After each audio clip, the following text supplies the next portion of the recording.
नमस्कार श्रोताओं, आप सुन रहे हैं हमारा साप्ताहिक कार्यक्रम प्रादेशिक समाचार दर्शन। मैं हूं आपके साथ पूर्वा त्रिवेदी। श्रोताओं, जैसा कि आप जानते हैं कि इस कार्यक्रम में हम लेकर आते हैं प्रदेश के विभिन्न जिलों की समसामयिक गतिविधियों पर अपनी विशेष रिपोर्ट। तो आइए शुरुआत करते हैं प्रादेशिक समाचार दर्शन की। प्रादेशिक समाचार दर्शन में हमारी पहली रिपोर्ट है शाजापुर जिले से, जहां नई शिक्षा नीति 2020 के तहत अब कक्षा पहली से लेकर 12वीं तक के छात्रों के लिए नए टीचिंग मॉड्यूल्स जोड़े गए हैं। ये न केवल पढ़ाई को आसान बनाएंगे, बल्कि छात्रों की सोच, उनकी समझ, उनके स्किल्स को भी निखारेंगे।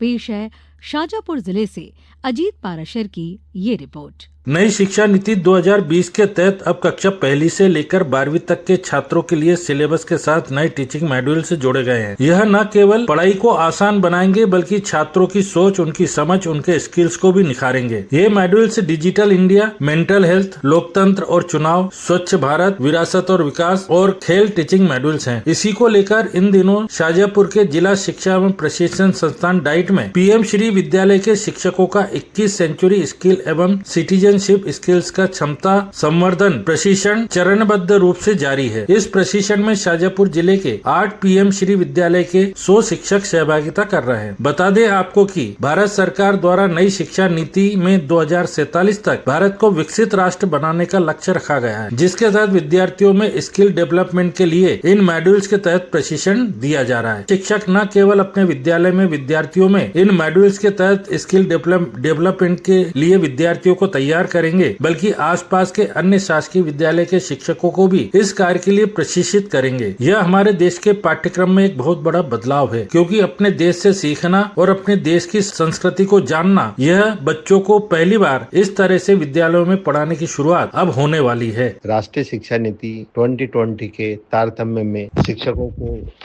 स्किल्स डेवलपमेंट के तहत क्षमता विकास प्रशिक्षण दिया जा रहा है। इस प्रशिक्षण में 2 चरण है। पहला चरण 21 सेंचुरी स्किल्स, इसमें शिक्षकों को पूरी तरह कौशल विकास की शिक्षा दी जा रही है, ताकि वो बच्चों को आने वाले समय में व्यावसायिक शिक्षा के बारे में पढ़ा सकें। इसी तारतम्य में 5 दिवसीय दूसरा चरण प्रशिक्षण का प्रारंभ होगा। उसमें इन्हीं शिक्षकों को चयनित प्राथमिक पीएम श्री विद्यालय के शिक्षकों को सिटीजनशिप स्किल्स का प्रशिक्षण दिया जाएगा। इससे वो भारत सरकार के द्वारा निर्मित संविधान की बारीकियों को जान ले, अपने अधिकार कर्तव्यों को जाने और एक भारत का जिम्मेदार नागरिक बने। ऐसी शासन की मंशा के अनुसार शाजापुर जिले में 2 चरणों में 50-50 टीचरों का प्रशिक्षण संपन्न किया जा रहा है। शाजापुर से प्रादेशिक समाचार दर्शन के लिए अजीत पाराशर की रिपोर्ट। हमारी दूसरी खबर है सीहोर जिले से, जहां सीएम हेल्पलाइन की शिकायतों के निराकरण को लेकर सीहोर जिला प्रदेश में 3 माह से लगातार दूसरे स्थान पर चल रहा है। ज्यादा जानकारी दे रहे हैं सीहोर जिले से हमारे संवाददाता प्रदीप सिंह चौहान। सीहोर के कलेक्टर बालागुरु के मार्गदर्शन एवं जिले के अधिकारियों के गंभीर प्रयासों का नतीजा है कि सीएम हेल्पलाइन के प्रकरणों के निराकरण में सीहोर जिला पिछले 3 माह से लगातार प्रदेश में दूसरे पायदान पर चल रहा है। सीएम हेल्पलाइन की जारी प्रदेश स्तर रैंकिंग में सीहोर जिला ग्रुप ए में दूसरे नंबर पर आया है। सीएम हेल्पलाइन रैंकिंग के अनुसार सीहोर जिले में मई जून में कुल 6,898 शिकायतों का 85.09 वेटेज स्कोर ए रेटिंग के साथ निराकरण किया गया, जबकि सीएम हेल्पलाइन के निराकरण में प्रथम स्थान पर कटनी तथा तीसरे स्थान पर उज्जैन रहा है। इस माह जारी रैंकिंग में खास बात यह है कि जिला पंचायत सीहोर पूरे प्रदेश में प्रथम स्थान पर आया है। कलेक्टर बालागुरु के द्वारा सीएम हेल्पलाइन की शिकायतों के त्वरित और संतुष्टिपूर्ण निराकरण की प्रक्रिया नियमित रूप से सभी विभागों की सीएम हेल्पलाइन के प्रकरणों की गहन समीक्षा की जाती है। इसके साथ ही प्रत्येक सप्ताह आयोजित होने वाले समय सीमा बैठक में भी सीएम हेल्पलाइन की शिकायतों की गहन समीक्षा की जाती है।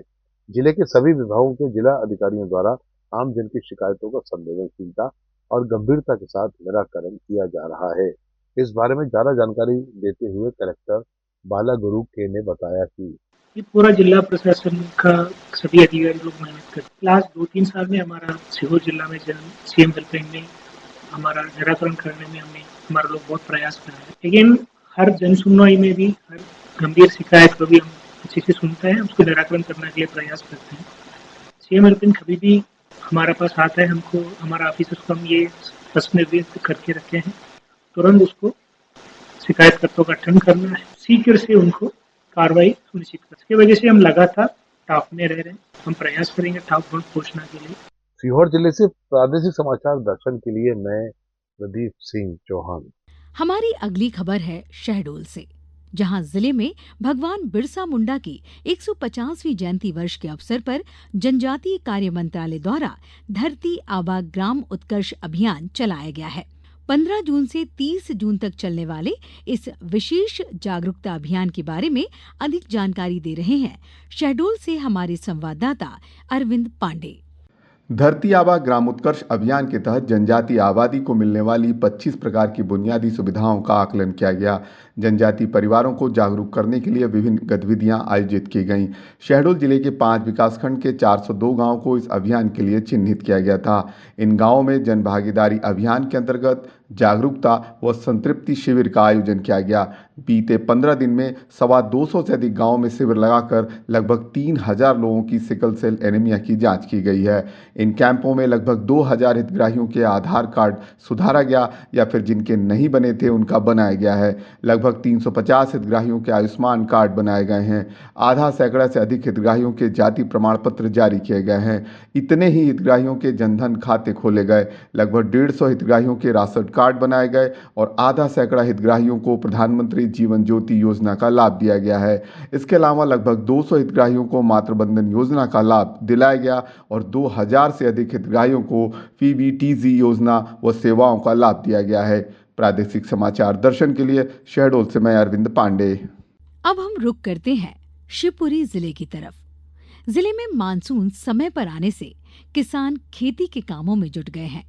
जिले में खरीफ सीजन में 4,40,000 हेक्टेयर क्षेत्र से अधिक बोवनी का लक्ष्य रखा गया है।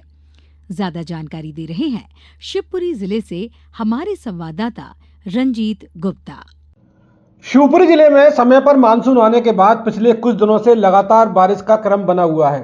अच्छी बारिश के बाद किसानों के चेहरे खिल गए हैं और किसान वर्ग द्वारा खरीफ सीजन में बोनी का काम शुरू कर दिया गया है। जिले में इस साल खरीफ सीजन में 4,40,000 हेक्टेयर क्षेत्र में बोनी का लक्ष्य रखा गया है। जिले में खरीफ सीजन में सोयाबीन, मूंगफली, धान और मक्का का बड़े पैमाने पर उत्पादन होता है। कृषि विभाग के अधिकारियों का कहना है कि इस बार मूंगफली का 1,90,000 हेक्टेयर क्षेत्र में और सोयाबीन का 80,000 हेक्टेयर क्षेत्र में और मक्का का 85,000 हेक्टेयर क्षेत्र में बोनी का लक्ष्य रखा गया है। जिले में कुछ दिन से हो रही अच्छी बारिश के बाद किसान वर्ग खरीफ सीजन में अपने खेतों में जुट गए हैं और बोनी के कार्य में तेजी आई है। किसानों का कहना है कि इस बार समय पर मानसून आया है और बारिश अच्छी हो रही है, इसलिए खरीफ सीजन की बोनी का काम शुरू कर दिया गया है। वहीं दूसरी ओर कृषि विभाग के अधिकारी भी किसानों को समझाइश दे रहे हैं कि वह मानसून और अपने खेतों की मिट्टी को देखते हुए फसलों की बोनी करें। कृषि विज्ञान केंद्र के वरिष्ठ वैज्ञानिक डॉक्टर मुकेश भार्गव ने बताया कि हम किसानों को खरीफ सीजन में बोनी के बारे में आवश्यक सलाह दे रहे हैं। खरीफ सीजन में बोनी के समय किस तरह की सावधानियां बरती जाएं, साथ ही नई तकनीक व उन्नत खेती के बारे में भी आवश्यक परामर्श दिया जा रहा है। शिवपुरी से प्रादेशिक समाचार दर्शन के लिए रंजीत गुप्ता।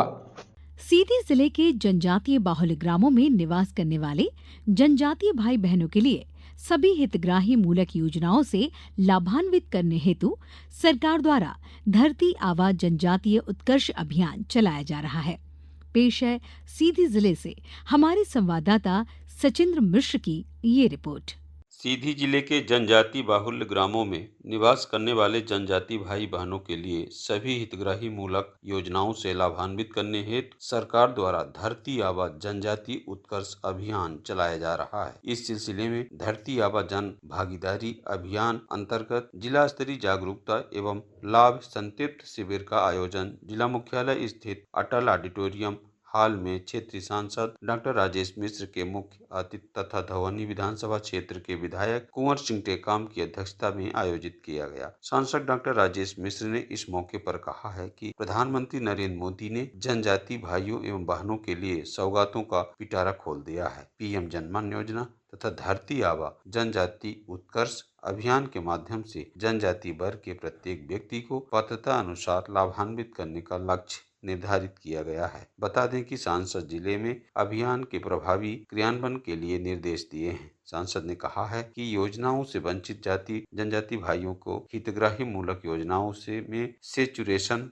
की दृष्टि से तथा उनके निवास क्षेत्र में अधोसंरचना विकास के कार्य प्राथमिकता से किए जा रहे हैं। इन योजनाओं का लाभ सभी व्यक्तियों को मिले, यह जनप्रतिनिधियों तथा अधिकारियों कर्मचारियों की सामूहिक जिम्मेदारी है। नर सेवा ही नारायण सेवा है। प्रधानमंत्री जी की मंशा अनुसार घर घर पहुंचकर जनजाति भाइयों तथा शासन की योजनाओं का लाभ पहुंचाने के लिए अधिकारी स्वयं भी मैदानी स्तर पर भ्रमण करें। सांसद ने कहा कि इस अभियान के क्रियान्वयन में किसी भी प्रकार की उदासीनता या लापरवाही स्वीकार नहीं की जाएगी। वहीं विधायक धवनी श्री टेकाम ने कहा है कि पीएम जनमन योजना के माध्यम से प्रदेश की 3 पिछड़ी जनजातियों बैगा, भरिया एवं सहारिया को शासकीय योजनाओं में सेचुरेशन की दृष्टि विशेष अभियान चलाया गया था, जिसके उत्साहवर्धक परिणाम को देखते हुए प्रधानमंत्री जी ने जनजाति बाहुल्य ग्रामों में निवास करने वाले जनजाति भाई बहनों के लिए सभी हितग्राही मूलक योजनाओं से लाभान्वित करने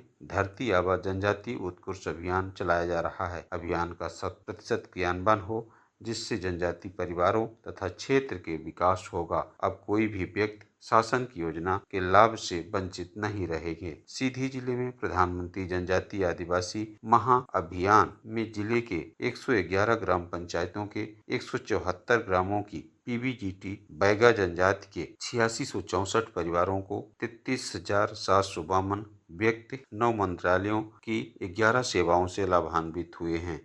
अब धरती आबा जनजाति ग्राम उत्कर्ष अभियान से सीधी जिले के आदिवासी बाहुल 134 ग्रामों में 18 9 विभागों की 25 योजनाओं में 100% सेचुरेशन किया जाना है, जिसके अंतर्गत 15 जून से आज तक सभी ग्रामों में शिविर आयोजित कर योजनाओं से लाभान्वित करने की कार्यवाही की गई है। प्रादेशिक समाचार दर्शन के लिए सीधी से मैं सचेंद्र मिश्र।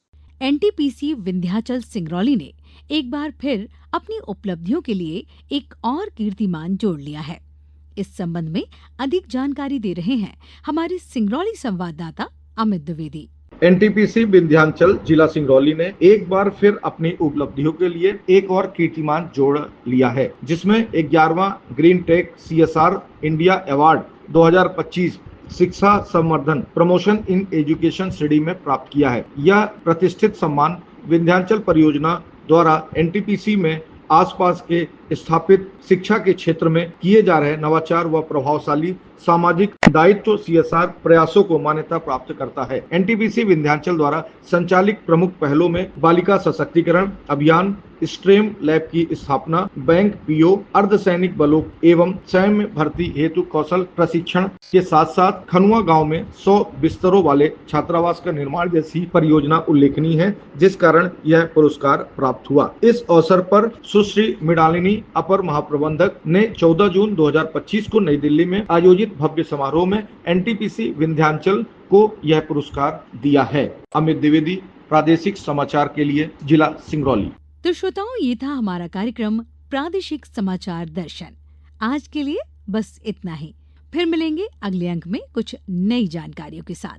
अनुमति दीजिए, नमस्कार।